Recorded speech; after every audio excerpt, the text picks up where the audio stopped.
దయగల మా యేసయ్య ప్రభువా, మీకు వందనాలు నాయన, స్తోత్రాలు. మరి సాయంకాల సమయాన్ని బట్టి మీకు స్తోత్రాలు.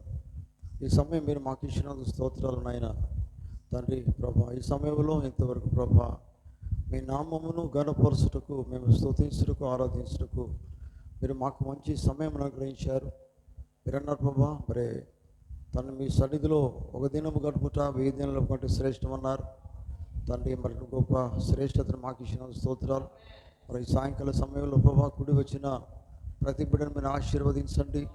ఎంతమంది రాలేదో ప్రభా తండ్రి, వారి జీవితాల్లో ఒకసారి ఒక గద్దెంపు దయచేయండి. ఎందుకంటే ప్రభా ఈ సమయంలో మీ సన్నిధికి రావాలని తెలిసి కూడా వారి పనుల నిమిత్తమై ప్రభా తండ్రి, వారు ప్రభా ఎక్కడికి వెళ్ళినారో మీకు తెలుసు ప్రభా. వారు ఎక్కడ ఉన్నారో, ఇంట్లో ఉన్నారో, బయట ఉన్నారో మీకు తెలుసు.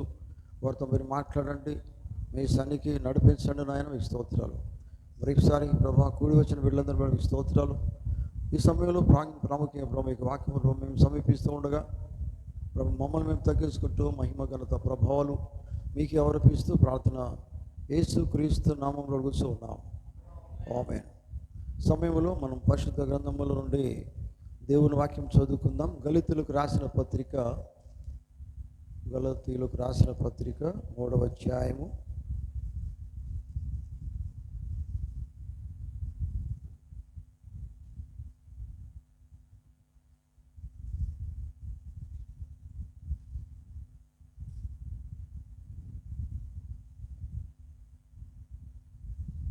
1 నుండి కొన్ని వచనాలు చదువుకుందాం. గలతీయులకు రాసిన పత్రిక 3వ అధ్యాయం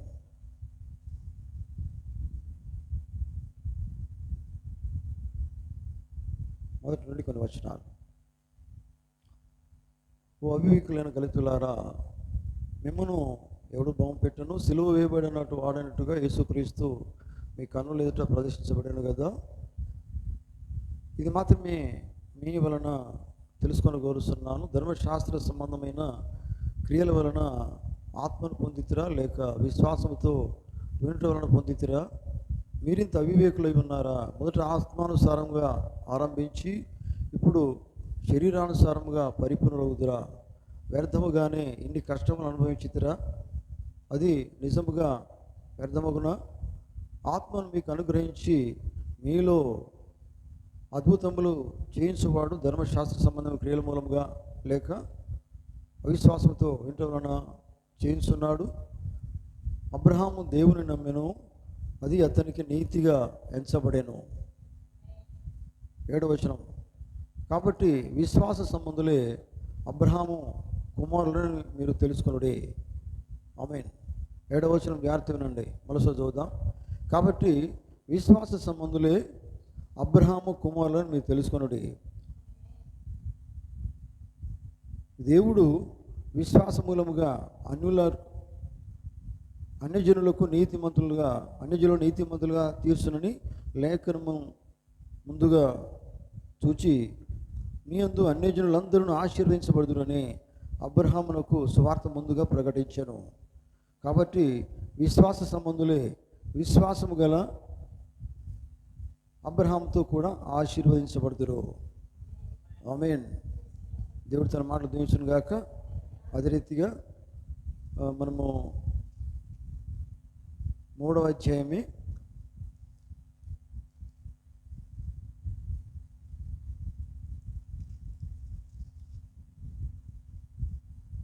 26వ వచనం నుండి చదువుతాం. 26వ వచనం నుండి. యేసుక్రీస్తునందు మీరందరూ విశ్వాసం వలన దేవుని కుమారులై ఉన్నారు. క్రీస్తులోనికి బాప్తిస్మం పొందిన మీరందరూ క్రీస్తును ధరించుకొని ఉన్నారు. ఇందులో యూదుడని గ్రీసు దేశస్థుడని లేదు, దాసుడని స్వతంత్రుడని లేదు, పురుషుడని స్త్రీ అని లేదు. యేసుక్రీస్తునందు మీరందరూ ఏకముగా ఉన్నారు. 29వ వచనం జాగ్రత్తగా. మీరు క్రీస్తు సంబంధులైతే ఆ పక్షమందు అబ్రహాము యొక్క సంతానమై ఉండి వాగ్దాన ప్రకారము వారసులై ఉన్నారు. మరోసారి మళ్ళీ చదువుతాను.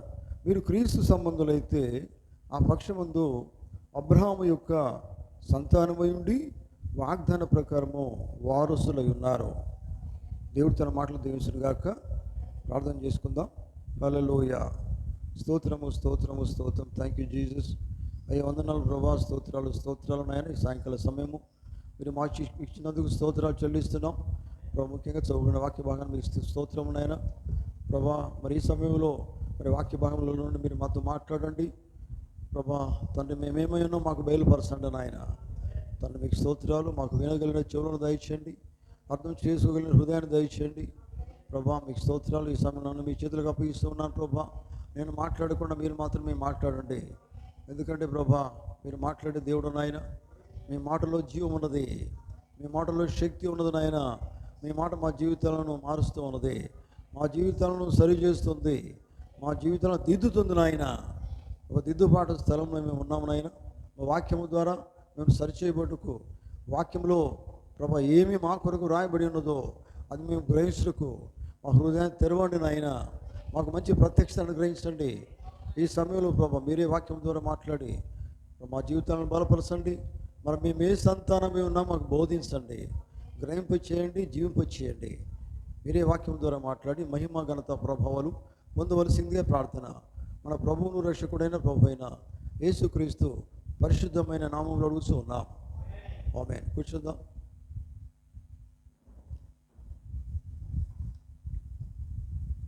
క్రీస్తునందు ప్రేమ దేవుని బిడ్డలారా, మీకందరికీ ప్రభు అయిన యేసుక్రీస్తు నామంలో మరి ఈ సాయంకాలం శుభం కలుగును గాక. దేవుడు మిమ్మల్ని అందరూ కూడా దీవించును గాక.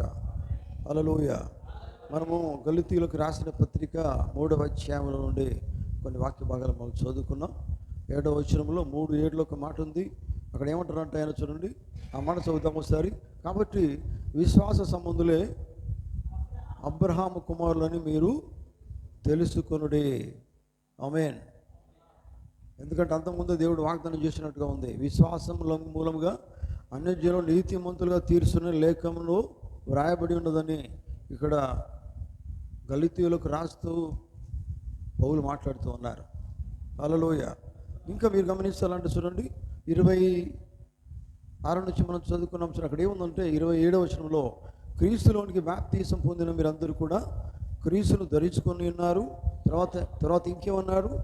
ఇందులో యూదుడని గ్రీసు దేశస్థుడని లేదు, దాసుడని స్వతంత్రుడని లేదు, పురుషుడని స్త్రీ అని లేదు, యేసుక్రీస్తునందు మీరందరూ ఏకముగా ఉన్నారు.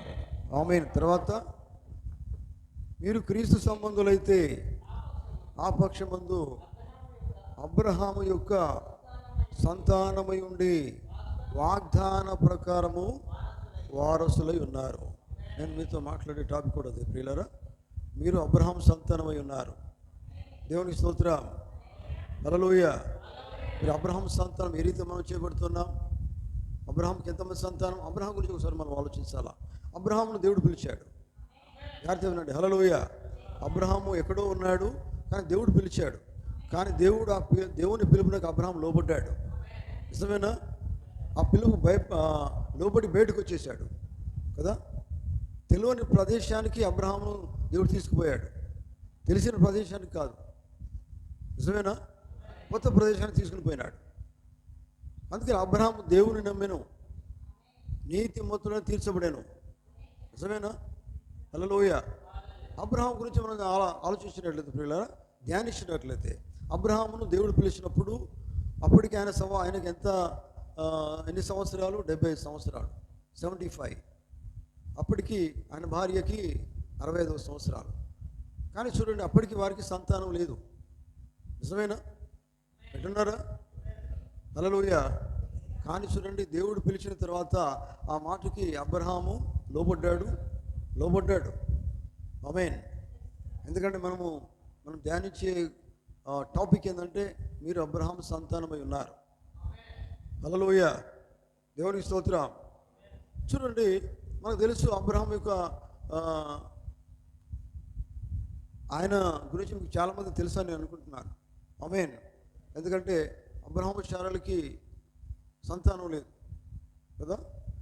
కానీ హాగరు వలన ఒక సంతానం అనేది పొందుకున్నారు. కానీ అది అబ్రహాం సంతానం కాదు. అంటే అది శారా ద్వారా వచ్చిన సంతానం కాదు, అది నిజమేనా?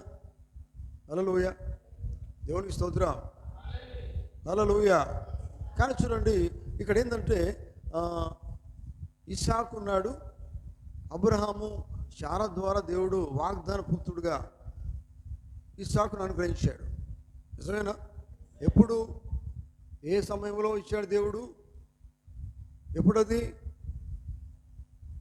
అప్పటికే ఎన్ని సంవత్సరాలు అబ్రహాంకి? 100 సంవత్సరాలు. శారాకి 90 సంవత్సరాలు. నిజమేనా? ఆ వయసులో దేవుడు వారికి, ఎందుకంటే ఆయన వాగ్దానం చేస్తున్నాడు. ఎందుకంటే నేను మీకు తెలుసా, దేవుడు ఎవరికి ఏది అవసరమో తప్పకుండా దేవుడు తీరుస్తాడు. వారికి అవసరం ఉన్నది. ఎందుకంటే అవసరము తీర్చాలంటే, దేవుడు మన అవసరం తీర్చాలంటే మొట్టమొదటిగా మనము ఆయన పిలుపునకు లోబడాలా. ఆయన పిలుపునకు లోబడి, ఎవరో చెప్తే మనం లోబడేది కాదు. దేవుడు నేను పిలిచాడు, దేవునికి లోబడు. దేవుడు ఎందుకొరకు పిలిచాడు, అందుకోసం లోబడు. దేవుడు ఏం చేయమన్నాడు అదే నువ్వు చేయి. నిజమేనా? మనుషుల మాటలు వినేది కాదు. మనుషులు వేరు, దేవుడు వేరు. దేవుడు చెప్పింది నువ్వు చేయాలి. చేసినప్పుడు దేవుని యొక్క ఉద్దేశము, అప్పుడు నువ్వు చేసినప్పుడు నీ ఉద్దేశం దేవుడు చేస్తాడు, నీ ఉద్దేశం దేవుడు నెరవేరుస్తాడు. నువ్వు దేవుని ఉద్దేశం నెరవేర్చినప్పుడు దేవుడు నీ ఉద్దేశం నెరవేరుస్తాడు. మరో మాటలో దేవునికి లోబడి దేవుడు చెప్పి నువ్వు చేసినప్పుడు చూడండి, దేవునికి అనుగ్రహిస్తాడు. ఏది అవసరం ఉన్నదో అది తప్పకుండా దేవునికి అనుగ్రహిస్తాడు. అబ్రహాము జీవితంలో జరిగింది అదే. ఎందుకంటే అబ్రహాము దేవుని నమ్మాడు, దేవుని విశ్వాసం కలిగి ఉన్నాడు. హల్లెలూయా, దేవునికి స్తోత్రం. ఇంకా కనుక మనం ఇంకా అబ్రహాం గురించి ఆలోచించినట్లయితే ప్రియులారా, ఎందుకంటే ఒక్కగానున్న కుమారుడు దేవుడు ఇచ్చినప్పుడు మళ్ళీ ఆ కుమారుని బలిగా ఇవ్వమన్నాడు. నిజమేనా? బలిగా ఏమైనప్పుడు కూడా ఆయన విశ్వాసము ఎట్లా ఉన్నది? స్టేబుల్గా ఉన్నది. అంటే అలాగే ఉన్నది, నిలిచి ఉన్నది. విశ్వాసంలో తేడా లేదు. నిజమేనా? ఎందుకంటే దేవుడిచ్చాడు అంతే. అదే నమ్మకం మీద ఉన్నాడు. బలి ఇచ్చేదానికి కూడా సిద్ధంగానే ఉన్నాడు. హల్లెలూయా. కుమారుడు బలి అన్నప్పుడు సిద్ధంగానే ఉన్నాడు. బలికి తీసుకొని కూడా వెళ్ళాడు బలి ఇచ్చేదానికి. అయినప్పటికీ కూడా చూడండి, మీరు గమనించండి, దేవుడు ఇవన్నీ ఎందుకు చేస్తున్నాడు? అబ్రహాం జీవితంలో పరీక్ష పెడుతున్నాడు. ఆయన విశ్వాసంలో స్థిరంగా ఉంటాడా అనేది దేవుడు ఆ పరీక్షను పెట్టాడు. అందుకనే మీకు తెలుసా, పరీక్షలు ఎవరికి పెడతాడు దేవుడు? విశ్వాసాలకు పెడతాడు, అవిశ్వాసాలకు పెట్టాడు. నిజమైన విశ్వాసి పరీక్షను ఎదుర్కోవాలి. శోధనలు ఎవరికి వస్తాయి? విశ్వాసులకి వస్తాయి కదా. నిజమేనా? హల్లెలూయా. బైబిల్ ఏముందండి? బైబిల్ ఏం చెప్తుంది? నీతిమంతులకు మన ఆశీర్వాదం, అది ఆలోచించకుండా నీతిమంతులకు అనేకమైన ఆపదలు కలుగుతాయని కూడా బైబిల్లో ఉంది. ఆపదలతో పాటు ఆశీర్వాదాలు కూడా ఉంటాయి. ఆమేన్. ఆశీర్వాదం అంటే ఈ లోకంలో మనం అన్ని సంపాదించుకోవడం ఆశీర్వాదం కాదు. అది దేవుని దృష్టిలో అది కాదు ఉద్దేశం. ఆత్మీయ ఆశీర్వాదం. ఆమేన్. మీకు తెలుసా, ఎప్పుడు మనం భౌతికంగా ఆలోచించవద్దు. ఎందుకంటే దేవుడు ఆత్మ అయి ఉన్నాడు. ఆత్మీయంగా మనం అభివృద్ధి చెందుతున్నాం లేదా ఆలోచించాలి. భౌతికంగా చాలా అభివృద్ధి చెందామండి అనేది ఈ లోకానికి సంబంధించిందే.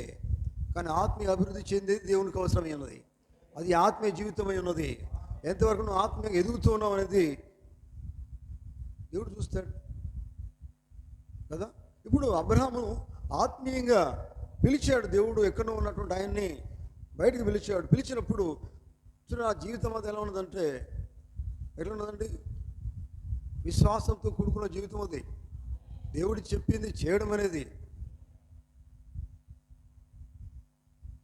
అందుకని అబ్రహాం సంతానం అంటే మామూలు విషయం కాదు ప్రియులారా. అబ్రహాం అంటే అబ్రహాము విశ్వాసం కలిగి జీవించాడు కదా. నిజమేనా? హల్లెలూయా. అబ్రహాం సంతానం అంటే ఎలా ఉండాలి మరి? చూడండి, శోధనలు ఎదుర్కొన్నాడు. దేవుడు పిలిచింది ఎందుకోసం పిలిచాడో ఉద్దేశాన్ని నెరవేర్చాడు. దేవుడు చెప్పింది చేశాడు. హల్లెలూయా. కొత్త ప్రదేశాన్ని పిలిచాడు, అక్కడికి వెళ్ళాడు. ఎంతో నిందలు అవమానాలు కూడా పొందుకున్నాడు. ఎవరు? అబ్రహాం. కుమారుడు లేనప్పుడు కుమారుడు ఉన్నట్టుగానే అందరితో చెప్పాడు. నిజమేనా? లేడు మరి, కానీ చెప్పాడు. హల్లెలూయా. దేవునికి స్తోత్రం కలుగును గాక. కానీ మనం అబ్రహాం సంతానంగా ఎలా చేయబడుతున్నాం? మనం ఏం చదువుకున్న వాక్యంలో 3:7 ఒకసారి చదవండి. గలతీ 3:7. కాబట్టి విశ్వాస సంబంధులే అబ్రహాము కుమారులని పౌలు రాస్తూ ఉన్నాడు, గలతీలకు రాస్తూ ఉన్నాడు. విశ్వాస సంబంధులు ఎవరో, వారు ఎవరి కుమారులో చెప్తూ ఉన్నాడు. అంటే విశ్వాస సంబంధులు మాత్రమే, అవిశ్వాస సంబంధులు కాదు. అర్థం చేసుకోండి. అవిశ్వాసులు మరి అబ్రహాం కుమారులు కాదు, అబ్రహాం సంతానం కాదు. ఎవరైతే విశ్వాస సంబంధులో, విశ్వాసం అంటే అర్థమైంది, విశ్వాసం అనున్నది నిరీక్షించబడి వాటి యొక్క నిజస్వరూపమై ఉన్నది, లేనివి ఉన్నవాటికి రుజువై ఉన్నది. వారు రుజువు కలిగి జీవిస్తారు. నిజమేనా? రుజువు ఏంటిది? దేవుడు చెప్పింది చేయడమే ఆ జీవితం కలిగి రుజువు. లేనివి ఉన్నవని నమ్ముతారు, అదే నమ్మేదే విశ్వాసం. కనిపించేది నమ్మేది విశ్వాసం కాదు. అందరూ నమ్ముతారు, కనిపిస్తుంది కదండి ఇదే అంటారు వాళ్ళు, కానీ కనబడది నమ్మేది విశ్వాసం. లేనివి ఉన్నవు అన్నట్టు రుజువు ఏంటిది? విశ్వాసమే. ఆమేన్. అంతే కదా, అబ్రహాం చేసేది అదే కదండి. కుమారుడు నిజంగానైతే లేడు, మరి మామూలుగా చూస్తే లేడు, కానీ ఆయన చూసింది ఎట్లా? విశ్వాసంతో చూశాడు. ఆమె చెప్తారు హల్లెలూయా. ఆయన విశ్వాసంతో చూశాడు కనుకనే ఉన్నాడని నమ్మాడు. అంటే దేవుని మాట మీద ఎంత నమ్మకం ఉండాలి? ఆ వాక్యానికి సరిపోతుంది. మీరు ప్రార్థన చేయనప్పుడు అడుగుతున్న వాటిని ఎల్లను కూడా పొంది ఉన్నామని నమ్ముడి అనే మాటకి అబ్రహాము లోబడ్డాడు. ఆ దేవుని మాట కదా, హల్లెలూయా. అందుకనే ఉన్నాడని నమ్మాడు, అందరికీ చెప్పాడు. చూడండి, లోకము లేనిది ఉన్నదని నమ్మినప్పుడు లోకం ఏమంటుందండి? రకరకాలుగా మాట్లాడరా, పిచ్చోడు అంటారు, ఎన్ని అనాలు అని అంటారు. కానీ అవన్నీ ఏంటి? మరి నిందలు, అవమానాలు రావచ్చు. విశ్వాసం అంటే అన్నీ ఎదుర్కోవాలి. ఒక విశ్వాసం ఇవన్నీ ఎదుర్కోవాలి. అబ్రహాం సంతానం ఇవన్నీ ఎదుర్కోవాలి. హల్లెలూయా, దేవునికి స్తోత్రం. చూడండి దేవుని బిడ్డలారా, గమనించండి.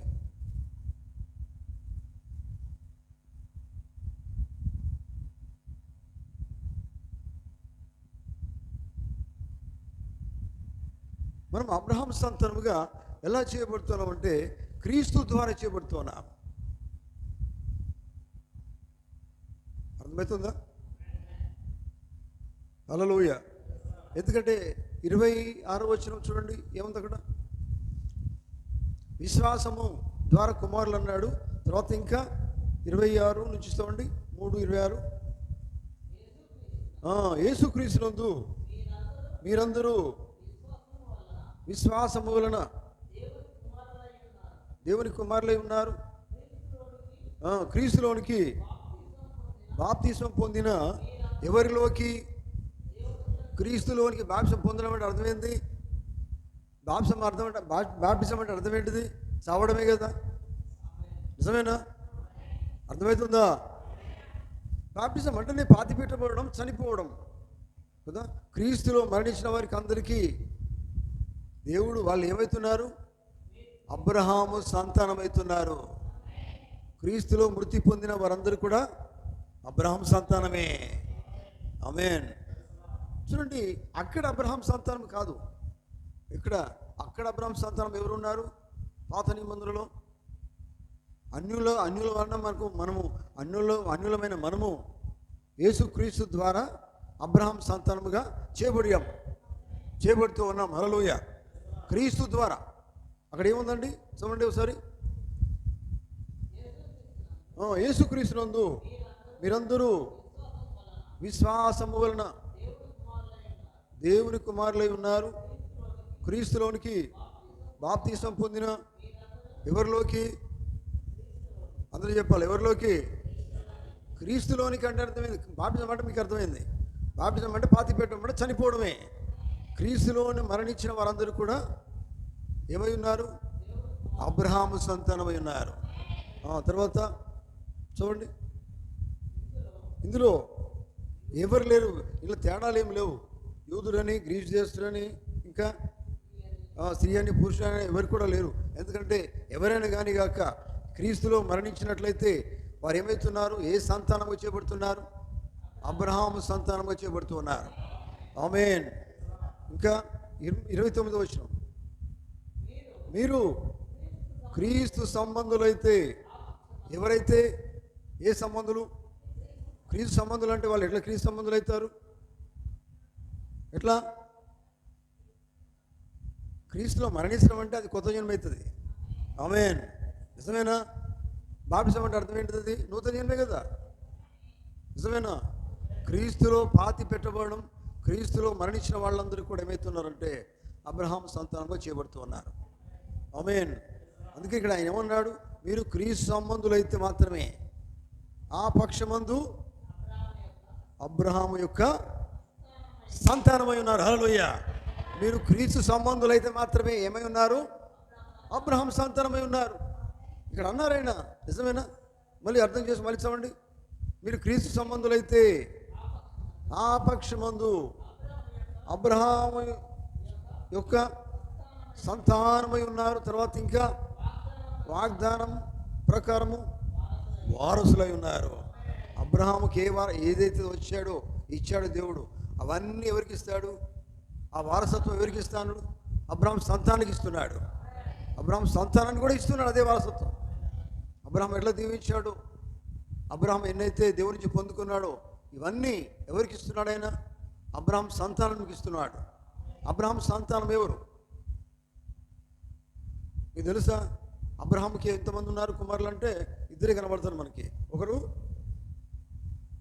ఆగర్, తర్వాత ఇస్సాకు. నిజమేనా? ఇంకో సంతానం ఉన్న తెలుసా మీకు? ఆ సంతానం ఎవరు అంటే క్రీస్తే. ఆమేన్. అది ఏ సంతానం తెలుసా? అది రాజ సంతానమై ఉన్నది. హల్లెలూయా.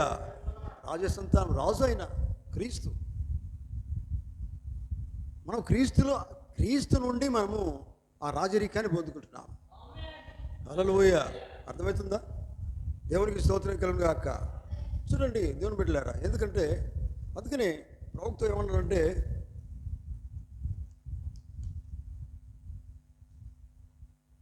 హెబ్రీ పత్రిక 2వ అధ్యాయం వర్తమానాలు పోతున్నాడు. చూడండి, యేసు ఆయన దేవదూతగా మారలేదు, ఆయన అబ్రహాము యొక్క సంతానముగా మారాడు.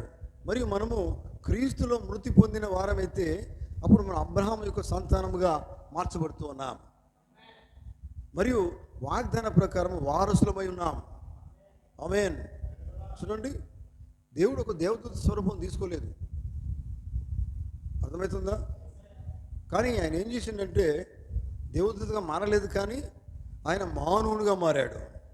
క్రీస్తుగా ఆయన వచ్చేసి క్రీస్తులో ఎవరినైతే కలిగి ఉన్నాడో, అంటే క్రీస్తు ద్వారా ఎంతమంది అయితే సంతానంగా చేయబడి ఉన్నారో, క్రీస్తు ద్వారా అంటే క్రీస్తులో మరణించి ఉన్నారు, నూతన జన్మ పొందుకున్నారు, ఆయన ధరించుకున్నారు, వారందరూ కూడా అబ్రహాము సంతానమై ఉన్నారు.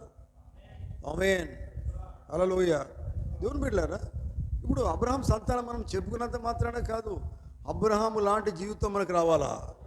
ఎందుకంటే అబ్రహాంకున్న విశ్వాసం మనకు ఉన్నప్పుడు ఏమవుతుంది? అబ్రహాం సంతానం అయితే ఏం చేయాలి? మనము అబ్రహాం ఎట్లా జీవించాడో అదే లైన్లోకి మనం వెళ్ళాలి. మీకు అర్థమవుతుందా? మేమందరం అబ్రహాం సంతానం చెప్పుకునే కాదు ఇది. అబ్రహాము సంతానం అయితే మనం ఆత్మీయంగా అబ్రహాం సంతానమై ఉన్నాం. హల్లెలూయా. క్రీస్తు ద్వారా. నిజమేనా? అయితే మన జీవితం ఎట్లా ఉంటుంది? చెప్పుకునేది కాదు కదా. క్రీస్తు ద్వారా మనము క్రీస్తులో మరణించి మనము అబ్రహాము సంతానంగా చేయబడుతూ ఉన్నాం. ఆమేన్. హల్లెలూయా. దేవునికి స్తోత్రం కలుగును గాక. చూడండి, ఇంకొక వర్తమానం ప్రియులారా. ఈ వర్తమానం ఏంటంటే ప్రవచనము ద్వారా స్పష్టపరచబడిన ఆధునిక సంగతులైన వర్తమానం పోతున్నాడు. ఇప్పుడు మనము అబ్రహాము యొక్క రాజ సంతానమై ఉన్నాం. అర్థమైందా? హల్లెలూయా. పారా నంబరు 240లో ఈ మాట అంటాడు ఆయన. ఏమంటాడంటే, మనం అబ్రహాము యొక్క రాజ సంతానమై ఉన్నాం. ఇస్సాకు ప్రకృతి సంబంధము సంతానం. అంతే కదండి. ఇస్సాకు ఏ సంబంధం? వాగ్దాన పుత్రుడే. దేవుడు వాగ్దానం చేసినప్పుడు వాళ్ళు ఎదురు చూశారు. వాగ్దానం చేసిన తర్వాత దేవుడు వారికి కుమారుని ఇచ్చాడు. ఆయన అది ఏ సంతానం అట?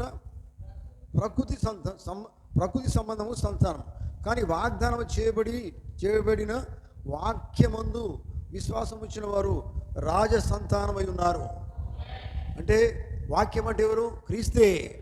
క్రీస్తునందు విశ్వాసం ఉంచిన వారు, క్రీస్తులో మరణించిన వారు, క్రీస్తు ద్వారా లేపబడిన వారు, క్రీస్తు వల్ల జీవిస్తున్నవారు, క్రీస్తునందు విశ్వాసం కలిగిన వారు, వారందరూ ఏమై ఉన్నారు? యేసుక్రీస్తు రాజు అయితే వారు కూడా రాజ సంతానమై ఉన్నారు.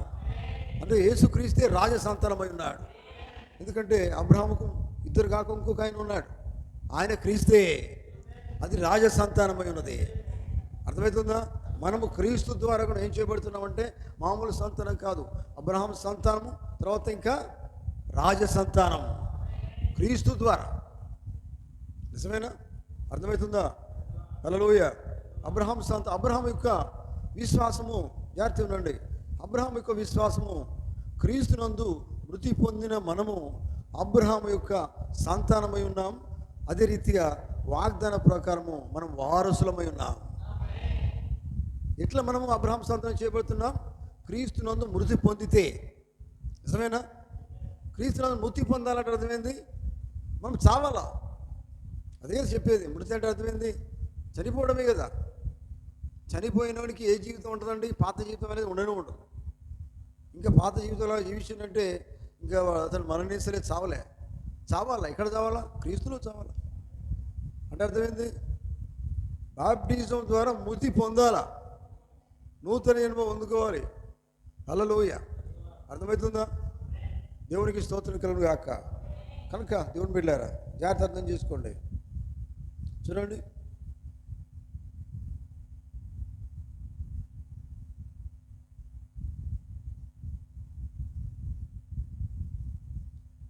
అబ్రహాము యొక్క కృపా నిబంధనని వర్తమానంలో పోగుతున్నాడు. యెహోవా ఈరే, యెహోవా పర్వతం మీద తన కొరకు ఒక అర్పణను చూసుకొనెను. ఇప్పుడు ఇది అబ్రహాం యొక్క జీవితం పైన ఆధారపడి ఉన్నది. ఆయన మనకు అందరికీ తండ్రి అయి ఉన్నాడు. ఎవరు? అబ్రహాం. ఇప్పుడు ఆత్మీయ మనకు ఆయన ఏమై ఉన్నాడు? తండ్రి అయి ఉన్నాడు. హల్లెలూయా. మనం అబ్రహాం యొక్క సంతానంగా ఉండవలసి ఉన్నది. లేని ఎడల మనం ఎన్నడూ కూడా పరలోకమునకు వెళ్ళలేమని ఇప్పుడు మనలో ఎంతమందికి తెలుసు అని మాట ప్రవక్తుంటున్నాడు. హల్లెలూయా. అర్థమవుతుందా? మనం అబ్రహాం సంతానం కాకపోతే విశ్వాసం మనకు లేదు. విశ్వాసం మనకు లేకపోతే మనం బైబిల్ నమ్మలేము, వర్తమానం నమ్మలేము. ఎందుకంటే విశ్వాసం మీదనే ఏం ఆధారపడి ఉన్నది? సమస్తం ఆధారపడి ఉన్నది. విశ్వాసం లేకుండా దేవుని వాక్యం మనకు అర్థం కాదు. విశ్వాసము వినటం వలన విశ్వాసం పెరుగుతుంది. నిజమేనా? విశ్వాసం లేకపోతే, విశ్వాసం అనున్నది లేకపోతే నిరీక్షణ ఉండదు. నిరీక్షణ లేకపోతే ఎదురు చూడలేవు. ఎదురు చూడకపోతే నీకేది అవసరం లేదు. అవునా కదా? నిరీక్షణ అనేది అవసరం, ఎదురు చూపు అవసరం. ఎందుకంటే అబ్రహాం ఎదురు చూశాడు దేవుడు వాగ్దానం చేసినప్పుడు కదా. స్పాట్లో ఇప్పుడే కావాలని అడగలేదు ఆయన. దేవుడు మాత్రం అన్నాడండి, ఏమని? ఇస్తానని అన్నాడు. మీదటికి అన్నాడు. మరి మీదటికి పోయిందంటే ఎన్ని సంవత్సరాలు అయింది? మరి రోజు కూడా చూసిండా లేదా? 1 సంవత్సరంగా నెలలు అయిపోతున్నాయి, సంవత్సరాలు అయిపోతున్నాయి, 25 సంవత్సరాల కదా. అప్పటిదాకా విసుగొస్తుంది. 20 సంవత్సరాలని చెప్పలేదు. మరి చెప్పిండా దేవుడు? చెప్పిండా? మీదటికి ఇస్తారన్నాడు ఆయన. వచ్చేసాడు, వాగ్దానం చేశాడు, ఇస్తానన్నాడు. అంతే.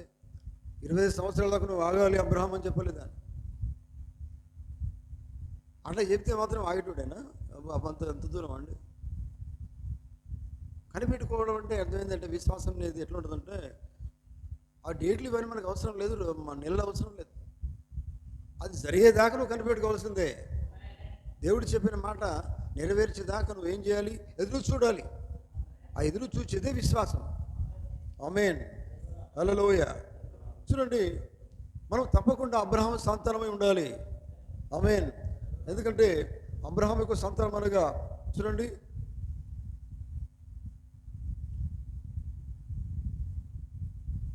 విశ్వాసంతో కూడుకొని ఉన్నది. నిజమేనా? అబ్రహాం సంతానం ఎట్లా ఉంటుంది? విశ్వాసం లేని రీతిగా ఉండదు. విశ్వాసం కలిగి నడుస్తుంది, జీవిస్తుంది. ఆమేన్. హల్లెలూయా. చూడండి దేవుని బిడ్డలారా, అర్థమవుతుందా మీకు? ఎందుకంటే అబ్రహాం ఎటువంటి విశ్వాసం కలిగి ఉన్నాడో అటువంటి విశ్వాసం అబ్రహాం సంతానం కలిగి ఉండాలి. ఆమేన్, హల్లెలూయా. చూడండి,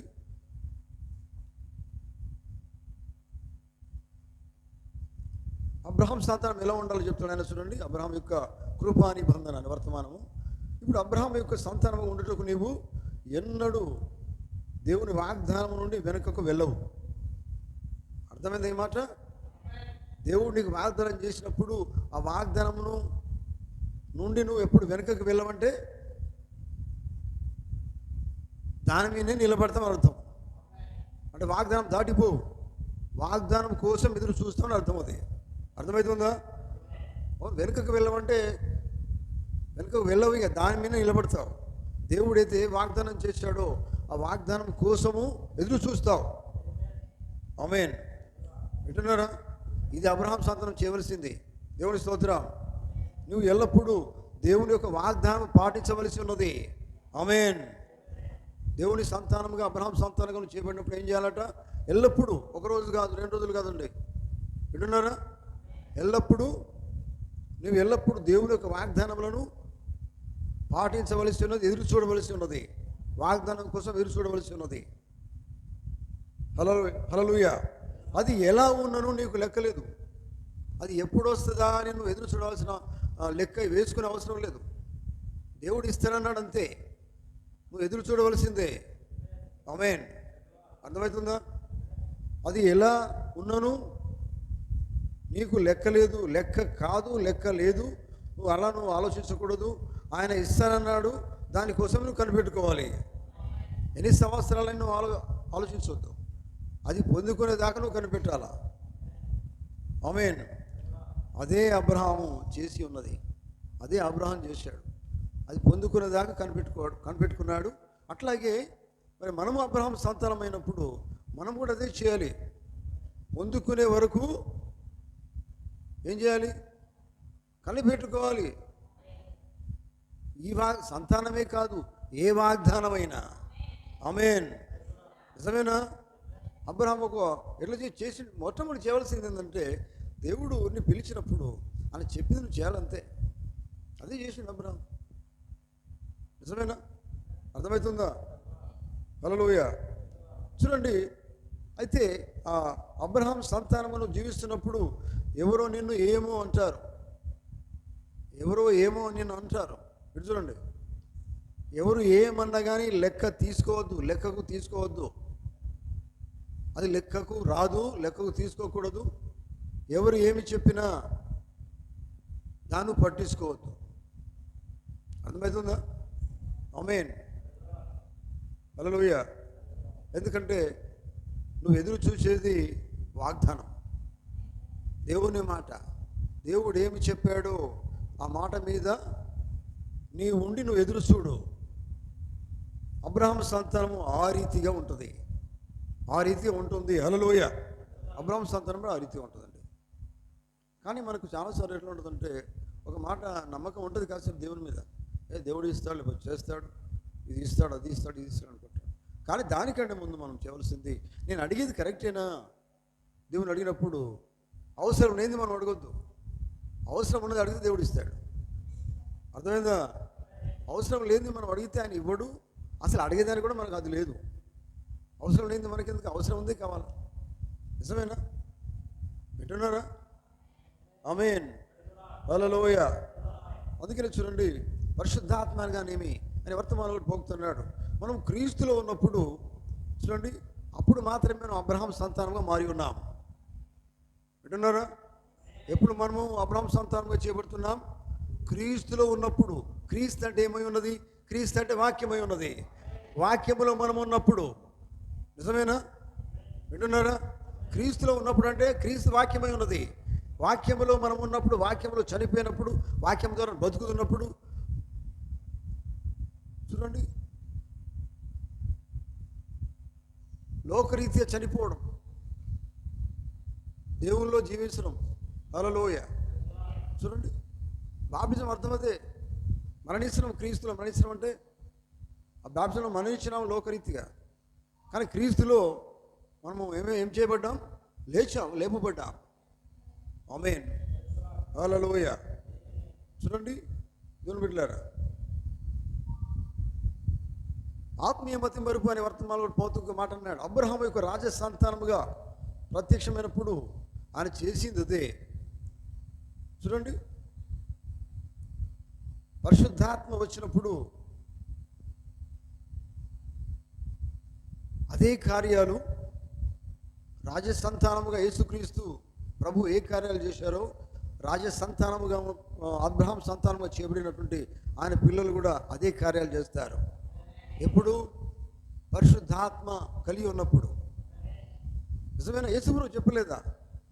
ఆయన చేసిన కార్యాలు ఎవరు చేస్తారు? ఆయన సంతానమైన వాళ్ళు కదా. అబ్రహాం చేసిన కార్యం ఏంది? మెల్కీసెదెక్ అనే వర్తమానంలో అబ్రహాము వచ్చినప్పుడు అబ్రహాం ఒక పని చేసిండు తెలుసా మీకు? ఏం చేసిండు? దశమ భాగం ఇచ్చాడు. గుర్తుందా మీకు? మొట్టమొదటి కార్యం అది. మెల్కీసెదెకును కలుసుకున్నప్పుడు ఆ యుద్ధము అది అటు వెళ్ళి వచ్చినప్పుడు మెల్కీసెదెకు కలుస్తాడు, ఆయన కలుసుకుంటాడు. కలుసుకున్న తర్వాత ఏ కార్యమైతే చేయాలో ఆ కార్యం చేశాడు. ఆమేన్. అంటే అది ఎట్లా చేసినాడు తెలుసా? వాళ్ళ ఇంతకుముందు ఉన్నది అదంతా కూడా, ఆ వాక్యం అంతా కూడా ఇంతకుముందు ఆ రీతి చేసేవాడు. అంటే అర్థం ఏంటంటే ఇక్కడ ఏంటంటే మెల్కీసెదెక్ అంటే ఎవరో కాదు, క్రీస్తే. నిజమేనా? హల్లెలూయా. అందుకని క్రీస్తులో మెల్కీసెదెకును అబ్రహాం కలుసుకున్నాడు. మనం క్రీస్తులో మరణించినప్పుడు అబ్రహాం సంతానంగా చేయబడుతున్నాం. ఆమేన్, హల్లెలూయా. చూడండి దేవుని బిడ్డలారా, గమనించండి. కాదేశు బర్నియా అనే వర్తమానం ఉంది. ఈ వర్తమానంలో పోగుతున్నాడు. ఆయన అబ్రహామునకు ఇచ్చిన వాగ్దానమును కట్టుబడినట్లు ఆ వాగ్దానముపై ఆయన నీకును కట్టుబడి ఉన్నాడు. అర్థమైందా ఈ మాట? అర్థమైందా? అబ్రహాముకు ఏ వాగ్దానం అయితే దేవుడు ఇచ్చాడో ఆ వాగ్దానము నెరవేర్చేదానికి కట్టుబడి ఉన్నాడు. ఎవరు? దేవుడు. అట్లాగే ఆ మాట నీకు ఇచ్చినప్పుడు దేవుడు నీకు ఏ మాట అయితే ఇచ్చాడో ఆ మాట నెరవేర్చేదానికి కూడా కట్టుబడి ఉన్నాడు. అంటే అర్థమైంది? మాట తప్పని వాడు ఆయన. అబ్రహాంకి ఏ మాట ఇచ్చి నెరవేర్చాడో అదే మాట అబ్రహాం సంతానం మీకు కూడా మాట ఇచ్చి నెరవేరుస్తాడు ఆయన. ఆమేన్. చూడండి అదే మాట చెప్తున్నాడు. చూడండి, నీవు అబ్రహాం సంతానం అయితే నీవు అబ్రహాం సంతానం ఎలా అవుతావు?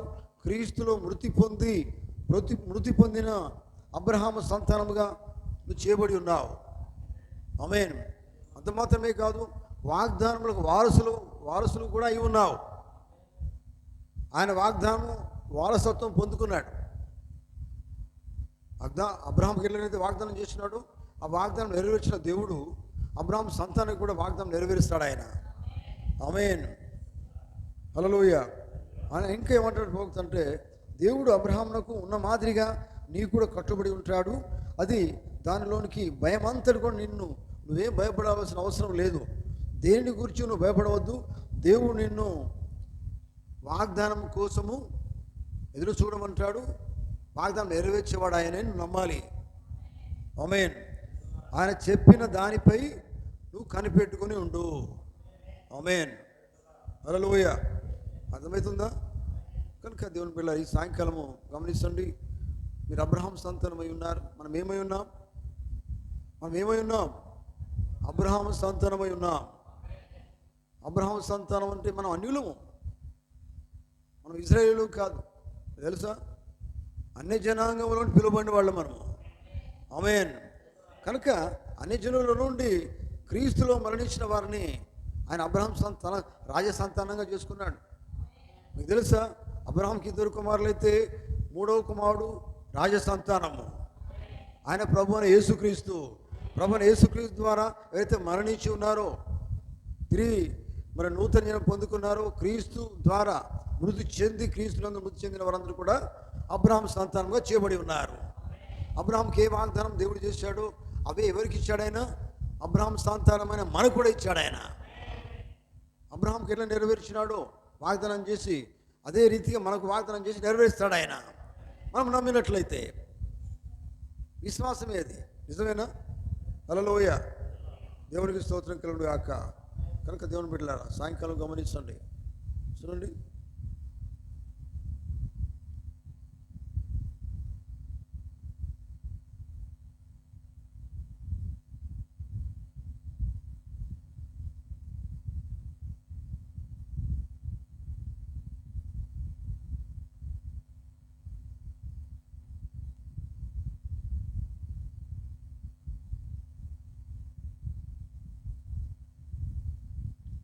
చూడండి ప్రియులారా, ఇశ్రాయేలు అందరూ ఇశ్రాయేలు కాదు. వినండి, పేరు పెట్టుకున్న వాళ్ళందరూ కూడా ఇశ్రాయేలు కాదు.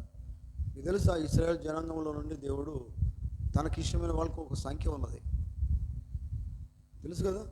ఈ సంఖ్య ఎంత అండి? 144, 1,44,000 మంది సంఖ్య. వాళ్ళందరూ ఇశ్రాయేల్, అందరూ ఇశ్రాయేలే. దేవుని దృష్టిలో వాళ్ళు ఇశ్రాయేలు కాదు. అంటే ఆయన ఏర్పరచుకునే వాళ్ళు కొంతమంది ఉన్నారు. అట్లాగే క్రైస్తవులందరూ క్రైస్తవులు కాదు. అట్లాగే మేము అబ్రహాము సంతానం చెప్పుకున్న వాళ్ళందరూ అబ్రహాము సంతానం కాదు.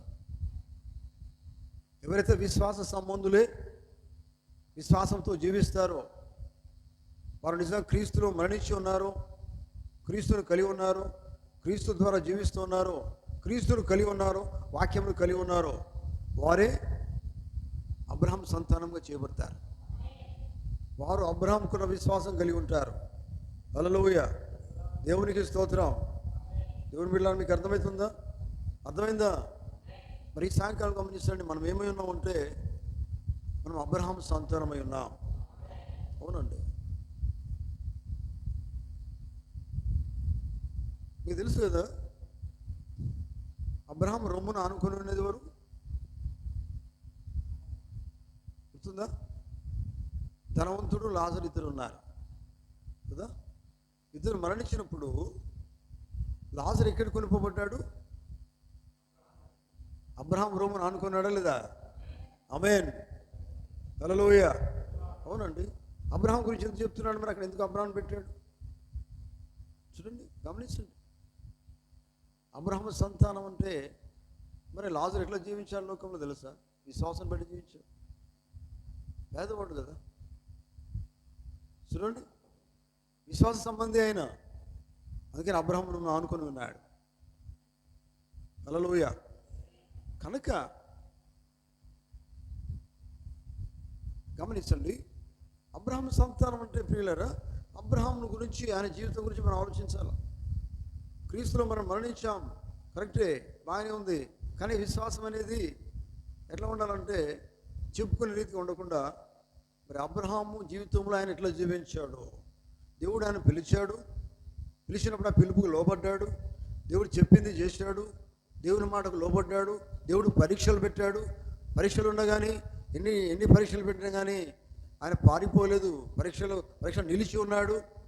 నిజమేనా? తట్టుకున్నాడు. నిందలు వచ్చినాయి, అవమానాలు వచ్చినాయి, అవన్నీ భరించాడు ఆయన. ఎవరు? అబ్రహాం. వాగ్దానం పొందుకున్నాడు. ఇంకేం చేసిండు తెలుసా? హెబ్రీ పత్రికలో మాట ఉంటుంది 11వ అధ్యాయంలో. అబ్రహాం దేనికోసం ఎదురు చూశాడో ఒకసారి చూడండి. 11వ అధ్యాయము.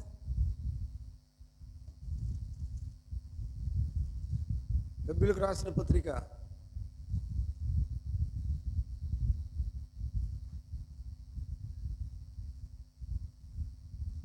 11వ అధ్యాయం చూడండి. అబ్రహాం దేనికోసం ఎదురు చూశాడు అక్కడ ఉంది.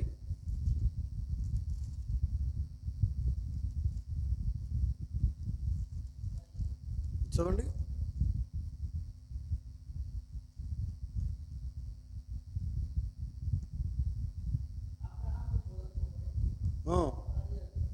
చూడండి.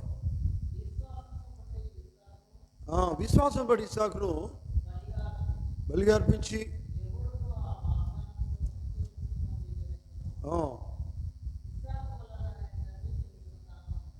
ఇస్సాకు వలన సంతానపడు అని ఎవరితో చెప్పబడిను?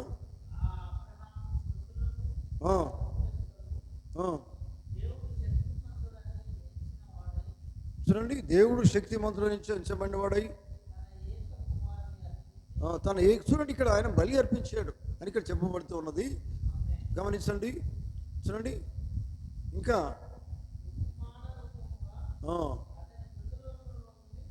చూడండి ఇక్కడ ఏముందండి, అబ్రహాము మృతులు సైతం లేపుటకు శక్తిమంతుడని ఎంచిన వాడై 19వ వచనంలో నిజమేనా? చూడండి, ఇస్సాకు వలన నీ సంతానం తర్వాత ఏమన్నది అని ఎవరితో చెప్పబడిన అబ్రహాము మృతులను సైతము లేపుడకు దేవుడు శక్తి గలవాడని ఎంచిన వాడై తన ఏక కుమారుని అర్పించి ఉపమాన రూపుగా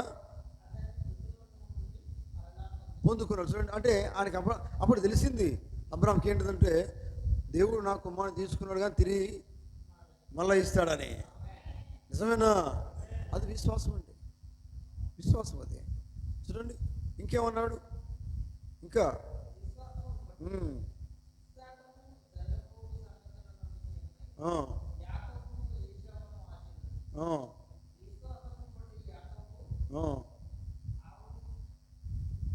ఒక ఇంటి కోసం ఎదురు చూస్తాడు చూడు అబ్రహాం, ఒక ఇల్లు కోసం ఎదురు చూస్తాడు, పట్టణం కోసం ఎదురు చూస్తాడు. నిజమేనా? ఆమేన్. చూడండి, ఈ పట్టణం కాదు, ఇక్కడ పట్టణం కోసం ఎదురు చూడలేదు ఆయన. చూడండి,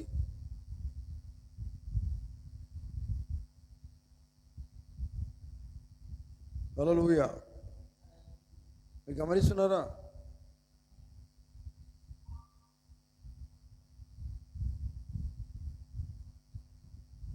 ఇంకెక్కడ ఉంటుందంటే అది చూడండి, 9వ వచనం చూడండి. విశ్వాసం అతడును అతనితో వాగ్దానంకు చదవండి. విశ్వాసం బట్టి అతడును అతడితో వాగ్దానమునకు సమాన వారసులైన ఇస్సాకు యాకోబు అనువారును గుడారములలో నివసించుచు అన్య దేశంలో ఉన్నట్టుగా వాగ్దత్త దేశంలో పరవాసులైరి. ఆ తర్వాత ఏలయనగా దేవుడు దేనికి శిల్పియు నిర్మాణకుడై ఉన్నాడో పునాదులు గల ఆ పట్టణం కొరకు అబ్రహాము ఆమేన్. అబ్రహాం దేనికోసం ఎదురు చూస్తూ ఉన్నాడు? ఒక పట్టణం కోసం ఎదురు చూస్తూ ఉన్నాడు. నిజమేనా? హల్లెలూయా. ఇంకా ఏమన్నాడు చూడండి, విశ్వాసం బట్టి సారాయు వాగ్దానం చేసినవాడు నమ్మదగిన వాడని ఎంచుకొనెను. ఆమేన్. చూడండి, ఎంచుకున్నది, నమ్మింది ఆమె కూడా కదా. ఒకప్పుడు నవ్వింది కానీ తర్వాత ఇప్పుడు మాకు కుమారుని అనుగ్రహిస్తాడా దేవుడు. అక్కడ వాళ్ళ ఇంటికి వచ్చినప్పుడు దేవుడు మాట్లాడినప్పుడు, అబ్రహాంతో మాట్లాడుతున్నప్పుడు, ఇప్పుడు ఈ వయసులో మాకు కుమారుడు జన్మిస్తాడని నవ్విందా లేదా? అవునండి. కానీ ఇప్పుడు ఇక్కడ ఏముంది మరి, దేవుడు ఇస్తాడని నమ్మింది. విశ్వాసమును బట్టి శార కూడా వాగ్దానం చేసిన వాడు నమ్మదగిన వాడు అని ఎంచుకొనెను. తాను వయసు గతించినదేనను గర్భం ధరించడానికి శక్తి పొందెను. ఆమేన్. హల్లెలూయా. కనుక దేవుని బిడ్డలారా, అయితే విశ్వాసమును బట్టి మనం ఎదురు చూస్తాం కదండి. ఇప్పుడు ఎదురు చూస్తున్నాడు ఏదో వాగ్దాన పట్టణం కోసమైనా కదా, ఆ పట్టణం కోసం ఎదురు చూస్తున్నాడు. అంటే విశ్వాసం అనేది ఏంటిదంటే ఎదురు చూపు కలిగింది. దానికోసం ఈ మాట మనం వింటూ ఉన్నాం. అబ్రహాము ఎటువంటి రీతిగా విశ్వాసం కలిగి ఉన్నాడో చూడండి. మన విశ్వాసం ఎట్లా ఉండాలంటే మన మామూలు సంతానం కాదు. మన ఏ సంతానం అంటే అబ్ర సంతానము, దాని ఇంకా రాజ సంతానమై ఉన్నాం. రాజ సంతానం అంటే యేసుక్రీస్తు ద్వారా మనం జన్మించినాం, నూతన జన్మ పొందుకున్నాం, యేసుక్రీస్తులో ఉన్నాం. మనం యేసుక్రీస్తు రాజు అయితే మనం కూడా రాజు సంతానమై ఉన్నాం. నిజమేనా? హల్లెలూయా. కనుక లోకంలో ఉన్న వారికి మనకు చాలా భేదం ఉంటుందండి. లోక సంతానము అవిశ్వాసులు గురించి అని చెప్పలేదు.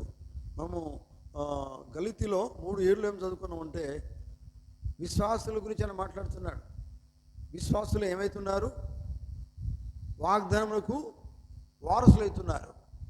వారే అబ్రహాం సంతానముగా చేయబడుతూ ఉన్నారు. ఆమేన్. నిజమేనా? అవిశ్వాసులు కాదు, వేషధారులు కాదు. మీరు ఎప్పుడు మీరు అవిశ్వాసం గురించి ఆలోచించవద్దు, వేషధారుల గురించి ఆలోచించవద్దు. మనం ఏమై ఉన్నామంటే విశ్వాసమై ఉన్నాం. మనము రాజసంతానమై ఉన్నాం. అంటే యేసుక్రీస్తు ద్వారా మనం రాజసంతానమై ఉన్నాం. రాజు ఆయన రాజు అయితే మీరు రాజులను యాజకులని ఉన్నారని బైబిల్లో ఉంది. మన ఏ వంశం అన్నది? రాజవంశము, యాజకులమై ఉన్నాం. చూడండి, ఎవరి ద్వారా? యేసుక్రీస్తు ద్వారా. చూడండి, అందుకనే విశ్వాసం అనేది ఎట్లా ఉంటుందంటే అది నిలకడ కలిగిందై ఉంటుంది, స్థిరమైనది, దూరాన్ని చూస్తుంది. అబ్రహాంకు ఉన్నటువంటి అవిశ్వాసం అదొక మాదిరిగా మనం తీసుకోవాలి. దేవుని బిడ్డలారా, ఈ సాయంకాలం గమనించండి.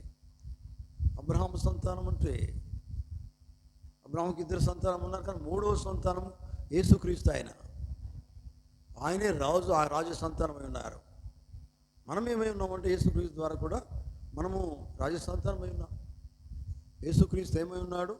ఆయన ద్వారా మనం కూడా ఆయన సంతానమై ఉన్నాం. క్రీస్తు ద్వారా మృతి పొంది విశ్వాసముగా అబ్రహాం సంతానంగా చేయబడి ఉన్నాం. అర్థమైందా? అర్థమవుతుందా? హల్లెలూయ. చూడండి, మరి ఈ కాలంలో, ఈ గడియలో మనం జీవించవలసి ఏంటంటే విశ్వాసం లేకుండా జీవించేది కాదు జీవితం అంతా కూడా. అబ్రహాం సంతానం, అబ్రహాం గురించి మనం ఆలోచించాలి. ఆయన జీవితం ఎట్లా జీవించాడు, అదే లైన్లోకి ఆ విశ్వాసం అనేది మనం కలిగి ఉండాలి. అన్నారా? ఎవరు ఏమన్నా ఆయన పట్టించుకోలేదు. దేవుడు ఏమి చెప్పాడు చేశాడు, అంతే. అర్థమైందా? ఏ వైపు ఆ పక్క ఈ పక్క చూసుడు కాదు, దేవుని వైపు చూడాలా. దేవుడు ఏం చెప్పాడు అది నువ్వు చేయి.